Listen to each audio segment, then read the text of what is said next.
અને જો ટિકટોક હોત ને તો એવી આગળ જતા એવા પ્લેટફોર્મ બી ના મળ્યા હોત. અને જે મોજ એપ્લિકેશન છે એવી ઘણી બધી એપ્લિકેશન, કેમ કે ટિકટોકે આપણને પ્લેટફોર્મ આપ્યું, અર્નિંગ નથી આપ્યું ત્યાંથી. અને આવી બધી જે વેબસાઇટો આવી ને, જે એપ્સ, એને મને અર્નિંગ આપ્યું છે. મોજે મને સતત 2.5 વર્ષ સુધી પેમેન્ટ સારું એવું ચૂક્યું છે. ઓકે. જે કોઈ અધર એપ્લિકેશન એપ્લિકેશન ન આપી શકે. મંથલી મને 2.5 લાખ રૂપિયા આપતા એ લોકો. મોજ એપ્લિકેશન. યસ. ઓકે. ટિકટોક જ્યારે બંધ થયું, હા, તો તને એમ ખબર પડી કે ટિકટોક બંધ, ત્યારે તારું રિએક્શન શું હતું? મજા આવી હતી મને તો. કેમ કે કેમ કે કઈ પણ વસ્તુ જાય ને એની પાછળનું રીઝન હું એવું સમજુ છું કે જે થયું ને એ સારા માટે થાય. એટલે ટિકટોક બંધ થયું, આપણા નરેન્દ્રભાઈ મોદીજીએ એવું કહ્યું કે ભાઈ ચાઇનાની કોઈ એવી આઈટમ ના જોઈએ, કે ચાઇનાની કોઈ એવી એપ ના જોઈએ. તો જે મોદીજીને ના જોઈએ ને કીર્તિ પટેલને ના જ જોઈએ. ટિકટોક બંધ થયું હા, ત્યારે કોલ આવ્યા છે ને ઘણા બધાના. ઘણા બધા મને કે કા બહુ કુલડકા મારતી કીધે એડી બી ગઈ આમને તેમને. પણ ઘણાને એવું હતું કે ટિકટોક ગયું ના, હવે બસ ગઈ આનું પૂરું. પણ ના, તો મતલબ ટિકટોક ગયું તો મતલબ શું રિએક્શન શું હતું? લાઈફની અંદર કંઈક જૂનું છૂટે ને ત્યારે નવી શરૂઆત થઈ. કહેવાય ને અંત અસ્તિ પ્રારંભ. એટલે તમારું જૂનું છૂટ્યા પછી જ નવી વસ્તુનો શરૂઆત થશે. નવો એ રસ્તો. વિચારી જ લેવાનું, અને તમને મળે ને મળે જ. તો કીર્તિ પટેલ, સોશિયલ મીડિયા પર એઝ અ ઇન્ફ્લુએન્સર આવવા પાછળનું કારણ શું હતું? મને લાઈફની અંદર મને કોઈ એવો ફેમસ થવાનો શોખ નથી, મને કોઈ એવી હિરોઈન બનવાનો શોખ નથી, કે મેં લાઈફની અંદર કોઈ વિચાર્યું જ નહોતું કે આ વસ્તુ આ લેવલ સુધી હું પહોંચીશ. હું મારો સારો એવો બિઝનેસ કરતી, કે લઝીઝ ધ ટેસ્ટ ઓફ ફેશન કરીને મારું મેન્યુફેક્ચરિંગ યુનિટ હતું ડિઝાઇનિંગનું. લઝીઝ ધ ટેસ્ટ ઓફ કે લઝીઝ ધ ટેસ્ટ ઓફ ફેશન. એવું જરૂરી જ નથી કે તમે જમવાનો ટેસ્ટ લઈ શકો. મારું થિંકિંગ આ નામ મેં જ રાખ્યું હતું, કેમ કે જમવાનું જે ટેસ્ટ લેતો હોય ને એવી જ રીતના તમારે ડિઝાઇનિંગમાં પણ તમારો ટેસ્ટ હોવો જોઈએ. એટલા માટે મેં એક નામ પાડ્યું હતું કે લઝીઝ ધ ટેસ્ટ ઓફ ફેશન. કે તમે મારી ડિઝાઇનને પણ ટેસ્ટ કરો, મારી ડિઝાઇનને પણ જુઓ કે એનો કેવો ક્રેશ છે એમ. મતલબ એનો બી એક ટેસ્ટ છે. યસ, એનો પણ એક ટેસ્ટ છે. તો મતલબ એની પાછળ એવું ખાસ કોઈ કારણ હતું નહીં કે ઇન્ફ્લુએન્સર બનવું છે, આવું કોઈ શોખ નહોતો? બિલકુલ નહીં. પહેલો વિડીયો બનાવ્યો શું વિચારીને બનાવ્યો હતો?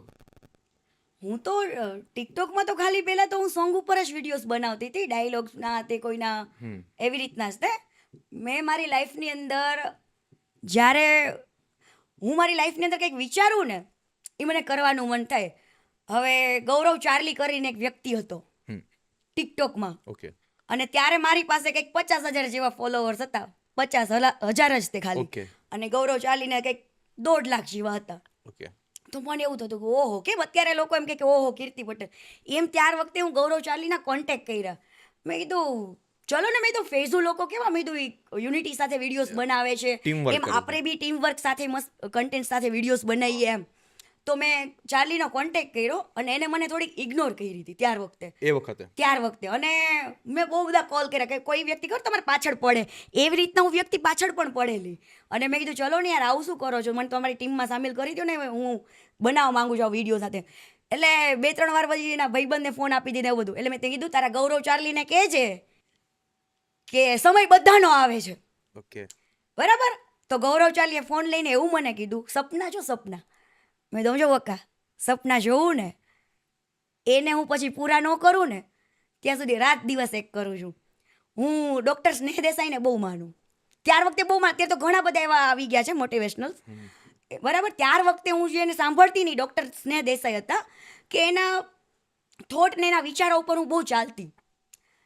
જે મારા સપના હતા ને એ હજુ હાલની તારીખમાં મારા પર્સની અંદર એક ચિઠ્ઠી તો લખેલી હોય જ છે. બરાબર.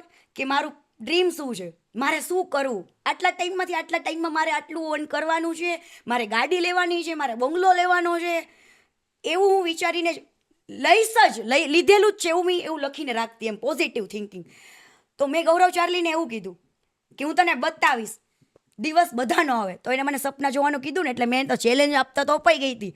અને મારું એક થિંકિંગ એવું છે કે જેને એકવાર ચેલેન્જ આપીને પછી પૂરું ન થાય ને, અને પૂરું ન કરીએ કે નહીં, આ કીર્તિ પટેલ નહીં. એટલે કીધું આડું કરું તો કરું છું, રાત દિવસ ઊંઘ ન આવે મને. એટલે યુટ્યુબ મચાડ્યું, ટિકટોકમાં ફેમસ થવા માટે કરવું શું? હજી એક વાર. એટલે મેં સર્ચ કર્યું કે ટિકટોકમાં ફેમસ થવા માટે કેવા વિડીયો બનાવવા. ઓકે. એટલે અંદર આવ્યું કે ટિકટોકમાં તમારા વોઇસથી બનાવાય, કોઈ મોટિવેશનલ વિડીયો બનાવો કે કોઈ રસોઈના આ તે, પણ તમારા વોઇસથી બનાવો. Okay. અને તમારા અંદરનું કોઈ ટેલેન્ટ એવું છે એને બહાર લાવો, એવા વિડીયો બનાવો. હાલે લે, આ તો બહુ મજા આવે એવું છે. હાલે લે. અને બોલતા તો આવડે નહીં, એવું તો કોઈ દિવસ મીડિયા સમક્ષ હું બોલી નથી, કોઈ વિડીયોમાં હું બોલી નથી. એટલે મેં એવું વિચાર્યું કે મારી લાઈફની અંદર જેવી ઘટનાઓ, જે યાદગાર પલ હોય કે લોકોને જે કહેવા જેવી હોય, એવી થીમ પકડું. તો મેં છે ને એવી થીમ પકડી અને પહેલો વિડીયો બનાવ્યો. મારી અમદાવાદમાં હું રહેતી ને ત્યારે મારી એક ફ્રેન્ડ હતી અને અમે લોકો પીજીમાં બધા સાથે રહેતા ફ્લેટ્સમાં. તો એના બોયફ્રેન્ડ અમે બધા મેગી વેગીને એવું ખાવા જતા. પણ અમદાવાદના છોકરા ઉપર મેં એક વિડીયો બનાવ્યો હતો. એ એક આખી મેં તમને કીધું ને કે એક્સપિરિયન્સ હતો મારી લાઈફનો. એ એક્સપિરિયન્સ મેં શેર કર્યો. મેં કીધું અમદાવાદના છોકરા, હવે કોક બોલવાની બદલે હું મારા વિડીયોમાં બોલી ગઈ, અમદાવાદના બધા છોકરા, મેં કીધું ભલે કરોડપતિ હોય પણ ખીચામાં તો મેં કીધું 200-500 રૂપિયા જ રાખે. હાંજ પડતા એની ગર્લફ્રેન્ડને મેગી ખાવા લઈ જાય ને, તો મેગીની લારીએ પહેલાં તો ત્યાર વખતે કંઈ એટીએમ કાર્ડ કે ગૂગલ પે નહોતું. જ્યારની હું વાત કરું છું કે અત્યારે ગૂગલ પે તો પાણીપુરીની લારીવાળો રાખે છે, પણ ત્યાર વખતે નહોતું.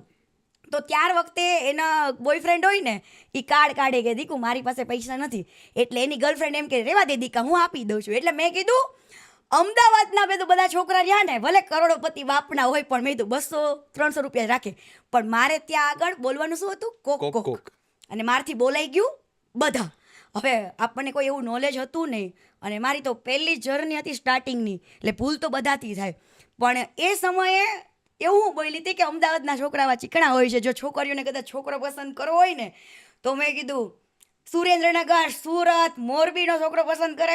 મેં કીધું દિલદાર હોય છે. મેં કીધું આવી રીતના છોકરીઓના પૈસા લીલા લેર ન કરે. ત્યાં તો એની માને આખું અમદાવાદ મારી વાયે થયું. આમ ત્યાં મારી બેટા ખીચામાં પૈસાની નોટો બતાવે, એ કીર્તિ પટેલ તારે કહેવાનું શું થાય? આમ જો આટલા રૂપિયા રાખી, આમ રાખી, આમ જો ગલ્લા ઉપર નામાં હાલે, આમ હાલે ને તેમ હાલે. હાલે લે, મેં કીધું આ શું થઈ ગયું? મેં એવી તો શું ભૂલ કરી કે આ લોકો આટલા બધા ઉખડા, છોકરીઓ બોકરીઓ બધા કે તારે અમારા અમદાવાદને આવું કહેવાય જ કેમ? પણ એક સિટી માટે આવું બોલી ગઈ હતી, બીજા 3 સિટી કવર કરી લીધા કર્યા. સુરત વાળા, સુરેન્દ્રનગર વાળા, મોરબી વાળા, રાજકોટ વાળા ની બધા કેવા વાહ કરે, સપોર્ટમાં આવ્યા. પણ મારું એવું નહોતું કે અમદાવાદ વાળા છોકરાઓને હું દિલ દુખાવું. ખાલી એક શબ્દ મિસ્ટેકના લીધે એ લોકોને થોડુંક દુઃખ થયું હતું, અને ત્યાંથી મારો વિડીયો વાયરલ થયો હતો અને કીર્તિ પટેલની ચર્ચા ચાલુ થઈ હતી. ક્યાં વાત હે, બહુ મતલબ હેપનિંગ એકદમ. હા, એકદમ હેપનિંગ. અને લોકોએ મને એવું કીધું હતું, મને થોડુંક આમ જ્યારે મારી પહેલી વાર એવી રીતના વિરોધ થવા માંડ્યા ને, એટલે થોડુંક બધાને થાય કે ભાઈ આ શું થઈ ગયું અંદરથી એમ. પણ મોરારી બાપુ એવું કીધેલું છે કે જ્યાં સુધી તમારી લાઈફની અંદર કોઈ તમને ગાળો દેનારો, વગવનારો, તમારી ટીકા કરનારો વ્યક્તિ તમને ના મળે ને, ત્યાં સુધી માનવાનું કે તમે કાંઈ નથી. જે દિવસે તમને આવી ટીકા કરનારા, ગાળો દેનારા લોકો મળે ને, ત્યારે સમજવાનું કે હવે માર્કેટમાં બૂમ પડી ગઈ છે. તો કીર્તિ પટેલનું જે આ ઇન્ફ્લુએન્સર બન્યા પહેલાનું જે જીવન હતું, એ આટલું તુફાની હતું? હું તો નાનપણથી છું તોફાની તો બરાબર, પણ પેલા ઓફલાઈન હતી, હવે ઓનલાઈન છું. પહેલાના કોઈ કિસ્સા, ઓફલાઈન કિસ્સા? ઓફલાઈન કિસ્સા તો ઘણા બધા છે. કોઈ યાદગાર કિસ્સો આમ? સાયકલ લઈને જતી. મને છે ને સાયકલ ઈ મારો જીવ હતો. ઓકે. મેં મારી લાઈફની અંદર જેટલી સાયકલ ચલાવી છે ને, એટલી તો કદાચ કોઈએ નહીં જ ચલાવી. મારા કહેવાય ને સાથીદાર, મારું જીગરી જાન, મારી રામ પ્યારી હતી મારી સાયકલ. એટલે સાયકલ લઈને જાઉં, સાયકલમાં કદાચ પંચર પડ્યું કે બ્રેક ન હોય ને, તોય કીર્તિને ભાન હોય નહીં. કીર્તિ પટેલ તો આજે કહેવાય છે, પણ ત્યાર વખતે બધા માટે ખાલી કીર્તિ જ હતી. તો મારી છોકરા જેવી ચલાવવાની